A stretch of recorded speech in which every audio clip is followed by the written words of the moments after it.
जय हिंद दोस्तों, आपके अपने YouTube चैनल नौकरी इंडिया में स्वागत है आपका। दोस्तों, डोमिसाइल हटने से बिहार में किसको ज़्यादा नुकसान होगा, इस चीज़ को हम आज क्लियरिफिकेशन करने जा रहे हैं कि बिहार में जो शिक्षक बहाली से डोमिसाइल को हटा दिया गया है अभी, और उसको लेकर जमकर विरोध भी चल रहा है, छात्र विरोध भी कर रहा है, लेकिन सरकार ना सुनी कर रही है। दोनों चचा भतीजा जो बैठकर, दोनों जो है नीतीश और तेजस्वी बैठकर इस पर कोई भी अमल नहीं कर रहे हैं। हालांकि विरोध कल जमकर हुआ पटना में, फिर भी उसके बाद भी कोई अभी तक प्रतिक्रिया सरकार की ओर से नहीं आई है।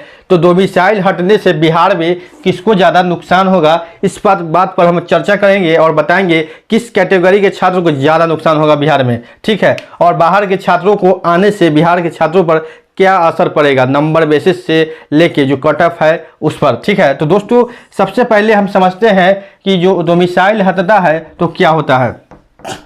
तो दोस्तों, डोमिसाइल हटने से तो आप सभी लोग जानते हैं कि भारत के सभी राज्यों के लोग फॉर्म भरेंगे। सबसे पहले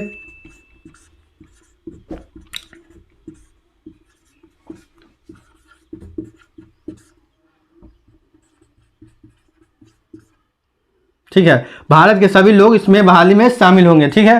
फॉर्म भरेंगे या बहाली में शामिल होंगे, लिख देते हैं बहाली में शामिल हो सकते हैं, बहाली में शामिल, ठीक है। लेकिन जो भारत के हैं, बिहार के अलावा जो है, बिहार के अलावा जो छात्र, बिहार में छात्र फॉर्म भरेंगे उनको आरक्षण नहीं मिलता है, ये बात को समझे, ठीक है। बिहार से बाहर के छात्र को बहाली में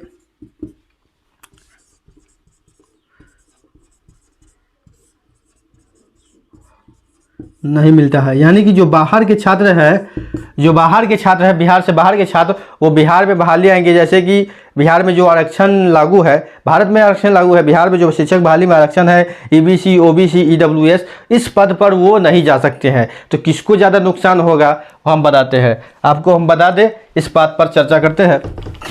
तो इस बात को तो आप लोग क्लियर से समझ चुके हैं कि डोमिसाइल हटने से पूरा भारत के लोग अप्लाई करेंगे। देखिए, ये जो कैटेगरी है बिहार में, जनरल, ईडब्ल्यूएस, ओबीसी, ईबीसी, उसके बाद एससी, एसटी, ठीक है।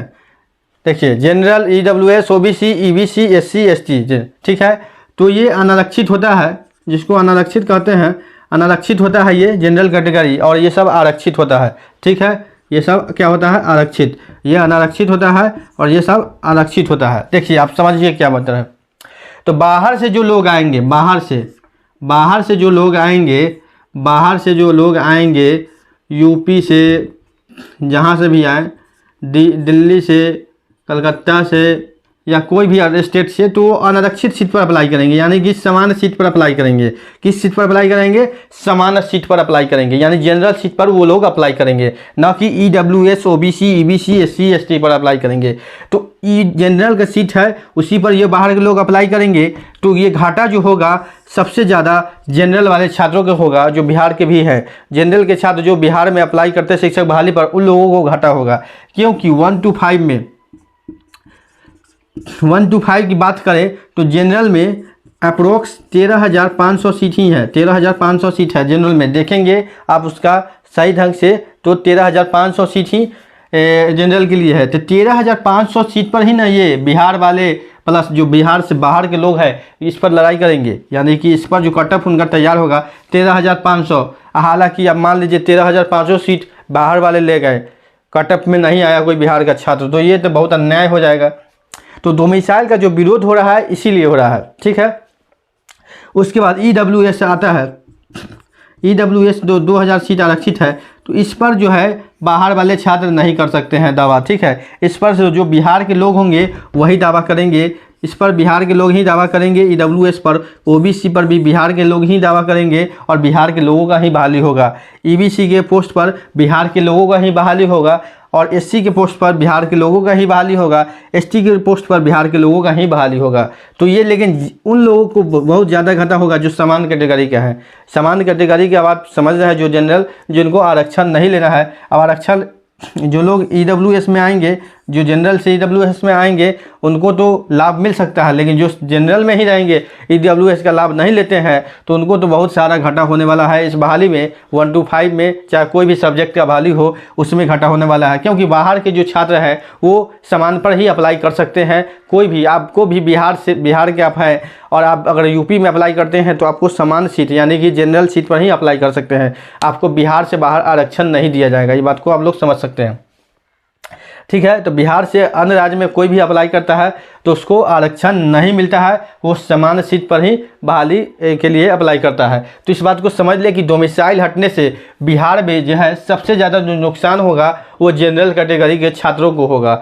सबसे ज़्यादा जो नुकसान होगा वो जनरल कैटेगरी के छात्रों को होगा। हालांकि जो कैटेगरी है, आरक्षित सीट है, उस पर थोड़ा राहत हो सकता है, लेकिन यही राहत इससे जो है आरक्षण कोटि को भी थोड़ा घाटा होगा, क्योंकि जो मेरिट वाले छात्र होंगे, जैसे कि जो मेरिट वाले छात्र होंगे ओबीसी, ईबीसी, एससी वाले छात्र, वो तो जनरल सीट में जाते, जो ओबीसी वाले। तो कम नंबर वाले यानी कम मेगा अंक वाले को जो है कैटेगरी में छात्रों को मौका मिलता, जैसे कि कम नंबर वाले को मौका मिलता। जैसे कि समझने की कोशिश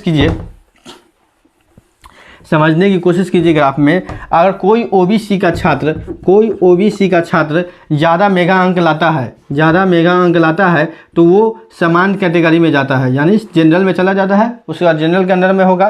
तो ये ओबीसी वाला अगर जनरल में चला गया तो एक ओबीसी का जो सीट है वो खाली होगा, एक सीट ओबीसी का खाली रह गया।